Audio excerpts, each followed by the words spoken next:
everyone, welcome back. I'm still in Yerevan. I go back to Gyumri tomorrow and I'm already ready to book a flight and go back to Jordan. I don't know, maybe it sounds like I'm all over the place, but because I am really emotionally and energetically of my life. So I was at a garden. I want to make one remark though. Jordanian coffee with the cardamom that they keep calling Turkish coffee, which it's not actually. Maybe the style and how they make it, but the taste is not. You need to try Armenian coffee. I haven't had Armenian coffee in a long time. With Armenian coffee, it's the way. It's the richness and the depth. It's dark coffee. Whatever amount of intelligence you once had, it will come back. Yeah, so I was just sitting in the garden and they had music blasted, Armenian music, and all these tears just come right down my eyes out of nowhere. I'm not even thinking about anything. So it's true when they say, okay, you know, whatever is stored in your body and your DNA, but it's also where you live and the land and the people that totally impact everything as well. So somebody told me that my window is now open because I live in an earthquake area. So when the buildings shift, windows open and shift. So I'm hoping I don't have to change everything, but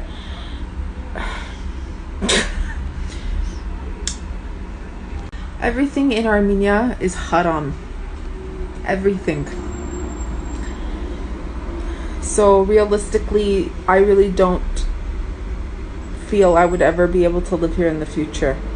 And when I say the future is literally in the next several days even. But I have to do it because I need to save up money. And every single day is the moment we have to change, the ability, the chance to change ourselves and our surroundings. We have to work towards it. And no one is going to help us do it. And if they did, it would be under their ruling, their intent, which may not even align with your own. So it's very important to focus and feel yourself out so that you can move forward in the direction that you see fit for you. And right now, I'm in touchy-feely emotions because I'm releasing still, because I came back. Okay, so one of my friends was asking me when I said Suryeres yesterday about the faces of Armenians. When I'm on the plane from the Qatar Airways, from Qatar to go to Armenia, you see groups of Armenians. This is in Armenian, it's hereditary. Doesn't matter Armenian from which country, from Armenia or the diaspora, their faces. Suryeres, sharp, meaning sharp, the edges of a sword sharp. That's what it actually translates to. The eyes, the trauma in the eyes, the trauma of the face, the trauma of my face, which is why I always say this was done in Armenia because of the trauma. Anyways, okay. We're gonna let this all go. We're starting a new beginning. Okay? No more. No more. Now my friend is asking me, Jordanian, is anything gonna come out of the connection with the Palestinian guy on the flight? No. You know what he was saying to me, the Palestinian guy, when I was sitting at the flight waiting for the plane? He was sitting across me, staring at me, trying to figure out how to talk to me. He used the excuse of his handbag. And he told me, when you looked up at me, looking at you, you put your sunglasses on to cover yourself. I'm like, okay, so if you notice, it's haram to talk to boys. Okay? It's haram. Ladies and gentlemen, no, I just said right now, what am I gonna do? Go to Qatar? Okay, yeah, Muslim men are allowed to have 4 wives. Okay. Are you not watching my videos where I'm saying I don't have time for this right now? My intention, my goal, my aim is got to be completed first before I even think about being with anyone. Okay, khalas. Understood. No. Now they're asking me about my face tattoos in Armenia. Listen, in Middle Eastern and African cultures, face tattoos, hand tattoos on a woman was once considered, it was revered. It was part of the culture. Some people are still educated enough to know that and acknowledge that. Maybe a very small percentage of the people don't know in the Middle East, but the majority, they're aware, right? But in Armenia, they look at it either that you're a criminal or you're some leader in some sex scandal or a recruiter in some lifestyle like that.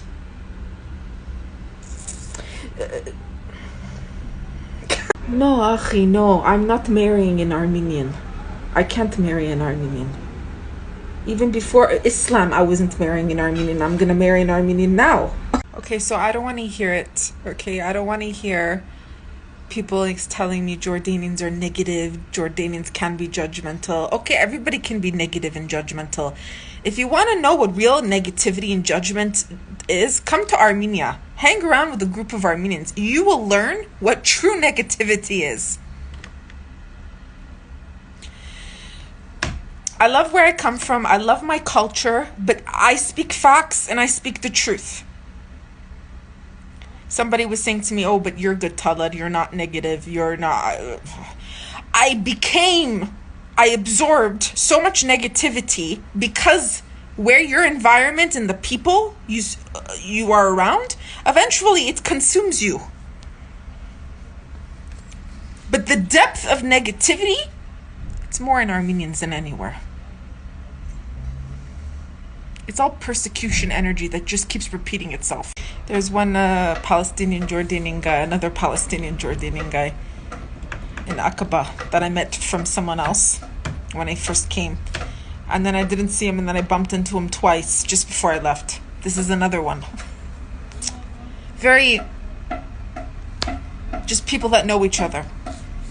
And we were all talking, and he was telling me, Jordanians are not trustworthy people because they say you can't figure them out. He goes, till now I don't even figure them out, but because they're changeable. He goes, with Armenians, you know what you're gonna get. They're more straight up, and they've lived amongst Jordanians for so long. He goes, we have a saying that goes, Armenians are ready to sell their own kids, their own family members. We know that about them. But it goes, with Jordanians, they're worse because you can't tell. Carol, let's talk about Jordanians and Armenians now. Look, me living amongst Jordanians, the difference I see is that whether I don't ask Jordanians for anything. I don't ask people for help. I don't ask anything. But from what I've seen, they're more action oriented. So without me saying or asking, they go and they do. They go and they do. Whether it's for me or just in general. And I'm the type of person where if I say I'm going to do something, I do it. Or I don't even say it, I will do it. I don't do it for someone else, I'm doing it for me. It could be that it benefits someone else, but I'm doing it for me. And so I team up with people who are also on that same alignment where they're doing something similar to me, and we meet in the middle, or somehow the universe brings us together, Allah brings us together. But my people, Armenians, they're all talk, there's no action. I don't work with people. I don't connect with people that are all talk, no action. Or smile in your face, but in the thing of their eye, the angle of their eye, that they dread being in your presence or they can't stand you. Listen, I'm an expert at removing myself in people's presence, from people's presence. I have been strong my entire life. I've been independent my entire life, independent from my family, independent how to survive, independent how to pay bills, how to eat, how to survive, how to survive, how to survive independently without anyone all my life with everything. So why would I seek the approval from or the need of Jordanians? Like, okay, look guys, like I'm not looking, or I'm not traveling, I am not, when I say that my soul and my purpose, it's not about seeking validation from groups of people or individuals. This is not how I operate. Whatever I'm saying is through the Jordanian people, they see it or they acknowledge on their own without me even having to tell them, to be honest with you. But that doesn't mean I'm seeking approval by people. I was even closed off to the concept of marriage. I'm not even looking for that. And even it's coming and I'm still saying I'm not ready. If you knew me before, all my life I had closed myself off in my heart to the concept of marriage. Because of how strong of a person I am. That I cannot be controlled. Or my life cannot be controlled by another person. I'm gonna go back downstairs, get myself a frappuccino in the hall, and I just want to end this with, I was closed off to marriage all my life. Emotionally, I was only pretending to go with it for the sake of my family, because all they ever wanted was to see me get married, and every time it came, I would cry myself to sleep and try to escape it, because it was like an obligation to my family to fulfill, to reproduce and have more Armenian kids, which, don't get me wrong, is a beautiful thing, but it's just not in my life path. And you know, it does recreate, that concept does recreate, even if I'm gonna end up marrying someone else. And that's why I'm not in a rush. Look, marriage should be very natural. It should not be pushed. It should never be forced. This is not a real true marriage. At the end of the day, it would be me who would have to be sleeping with this person every single night, going to the same bed as them. It would have to be me that works with this individual and creates a family with them, makes rational decisions, practical decisions every single day.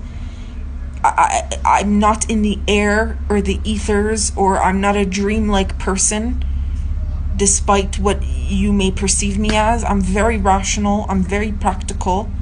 So anybody that comes to me with these dreams and fantasies about marriage life, listen, romance and all that fantasy is good when you're married 5, 10, 15 years and you want to keep the spice alive in a marriage that's dying down from boredom or having too many kids and responsibilities. That's when it's good. But before, it's... So anybody that comes to me expecting me to be like maybe dumb to the concept and the awareness and knowledge that whether this person already is married or not, okay, they cannot just push or force their ideologies onto me. And it should never be that way with anyone. Please look at people as who they are before even wanting to be with them or even considering them for marriage. Please. You would save yourself and the other person from so much headache and heartache. Look at them for who they are. I only allowed myself open to marriage after I submitted to Allah. Before that, I was closed off. But that does not mean that I'm going to serve someone's ideology, or that my basic needs should be ignored, or the importance of my present or past pains should be ignored. Yes, these are things I need to work on myself. But look at people for who they are. This is it. This is the main message I want out. Whether you're a man or a woman, look at them for who they are. If you cannot understand them, if you do not have a comprehension of them, please step back, step away. Either this person is not for you, or you need to give it up, give your worries to Allah, and Allah will figure it all out for you. Not everything is in your hands or in your control. Okay, I'm back. I went downstairs to have a cappuccino. There are so many Muslims in this building. I'm on Armen Street. This entire building is full of Muslims. So me covering up with my headscarf is not a shock to anybody. Okay, so going back, somebody was saying, about Armenians and negativity. Not every single Armenian, whether they're from Armenia or not, is negative. Some people, they smile. Some of them are really, they do practice or try their best to practice doing better and being better.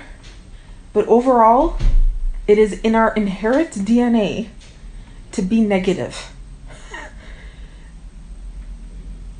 That's the simplicity behind it, the direct answer to it.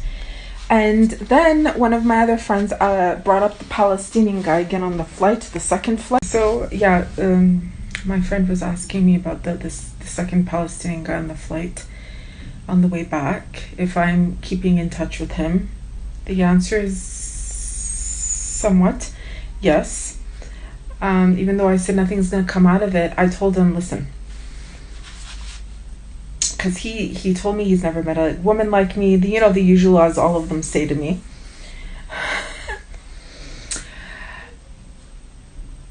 I told him, if anything, if you want anything to come out of this, the first thing you have to do is you have to tell your wife. Because there cannot be any secrecy or fakeness or superficiality when it comes to me in my life.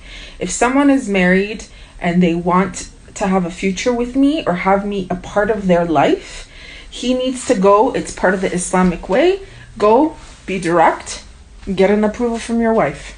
Otherwise, any Muslim man that hides you from his wife doesn't have good intentions for you, or it means he's just weak.